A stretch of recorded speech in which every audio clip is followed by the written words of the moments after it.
Pemirsa masih bersama kami di Presisi Pagi.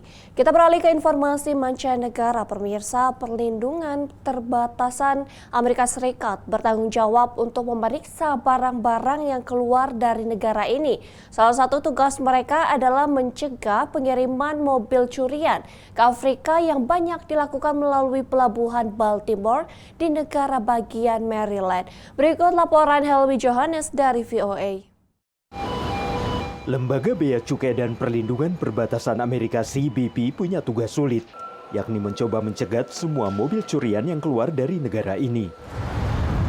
Di Pelabuhan Baltimore, petugas menemukan ratusan mobil curian setiap tahun, sebagian besar menuju ke wilayah tertentu di dunia, menurut Adam Rodman dari CBP. I'd say 90 to 95% of every one of our stolen automobiles is headed to West Africa. Pencurian mobil adalah masalah yang terus meningkat di seluruh Amerika, menurut Guru Besar Kriminologi dari Universitas Miami, Alex Piqueiro. There are people who are stealing cars and car parts to sell them very quickly in the local markets. And then there are people literally stealing cars and literally putting them on containers and selling them, shipping them all over the world, not just to Africa, but also to the Middle East and to Asia. CBP menggunakan mesin sinar X raksasa untuk memindai kontainer dan menentukan apakah kontainer itu mencurigakan dan harus dibuka. Manifest kontainer ini tidak mencantumkan kendaraan apapun, menurut Direktur CBP di Pelabuhan Baltimore, Adam Rodman. It's supposed to be only household goods in there. In this example, there's at least 3, probably 4 cars in that container. This container we just opened today, the vehicle on the top here, that Honda, we've already verified through the VIN number that car is stolen. There is 2 more in the back. Menurut penegak hukum, para penjahat sering menyewa mobil untuk jangka 30 hari, lalu membawanya langsung ke dalam kontainer dan menempelkan VIN, yakni nomor identifikasi kendaraan yang palsu di atas yang asli. Mobil ini tidak akan dilaporkan sebagai mobil curian selama 1 bulan. Dan pada saat itu, mobil mungkin sudah berada di atas kapal di laut lepas. Adam berharap bisa mencegat mobil-mobil itu sebelum berangkat. We noticed that the check digit on the VIN doesn't match what's supposed to be on a Ford truck. Pihak berwenang di beberapa negara di Afrika kini bekerja sama dengan Interpol untuk mencoba menyita kendaraan curian yang berhasil lolos dari pemeriksaan di pelabuhan Amerika. Namun kerjasama itu tidak konsisten menurut Profesor Piqueiro.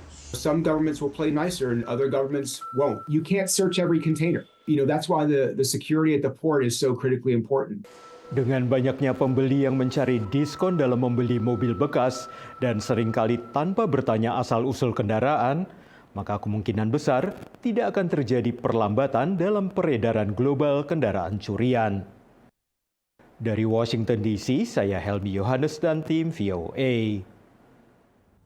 Pemirsa, masker diwacanakan dilarang di kota New York. Alasan utamanya adalah untuk atasi kejahatan yang meningkat di kereta bawah tanah. Wacana ini menimbulkan banyak perdebatan. Berikut laporan Randy Wicaksana dari VOA. Jutaan orang bergantung pada sistem kereta bawah tanah New York setiap harinya. Namun kejahatan kerap menjadi momok bagi para penggunanya. Berdasarkan laporan The New York Times, penyerangan dan pembunuhan meningkat angkanya sejak tahun 2019 di subway. Pelaku seringkali gunakan masker untuk samarkan identitas mereka. It gives people anonymity, and this anonymity actually increases their bravado to commit these crimes. They feel that, if I have a mask, it's going to be harder for them to catch me. Bulan Agustus 2024, Nassau County, sebuah kawasan satelit dari kota New York, sahkan larangan orang-orang untuk kenakan masker di muka umum. Well, there are numerous instances of where criminals were using masks to hide their identity. We had situations where they would go into stores and shoplift and commit other types of crimes. We have exceptions for a health need or a religious requirement, but other than that, there's no good reason to wear a mask out in public. Pakar hukum menyetujui kebijakan ini. Just as anti-masking laws were a tool against the KKK, they can be a tool against modern terrorists and criminals, whether it's Antifa, whether it's some of the right-wing militias that cover their faces, or whether it's just everyday criminals and looters. Aturan ini belum berlaku di kota New York, di mana pemakaian masker cukup lumrah, khususnya atas alasan kesehatan.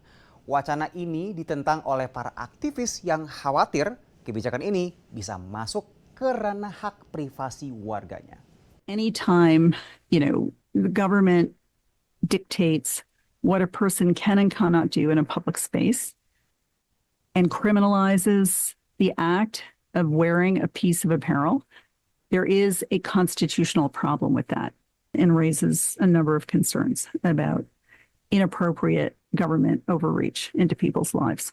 Warga New York pun punya opini yang terbelah soal ini. I don't think there needs to be a ban on masks. I think people should get to choose what they want to do. Unless you have a medical reason to wear a mask, you shouldn't be wearing it at all. There are people that are using them to commit crimes, to hide their identity, and it's actually causing havoc in the city. Wacana ini merefleksikan benturan antara pengaturan keamanan dengan kebebasan personal di sistem kereta bawah tanah tersibuk di dunia. Dari New York, Randy Wicaksana dan tim VOA. Pemirsa, tetaplah bersama kami, Presisi Pagi akan segera kembali.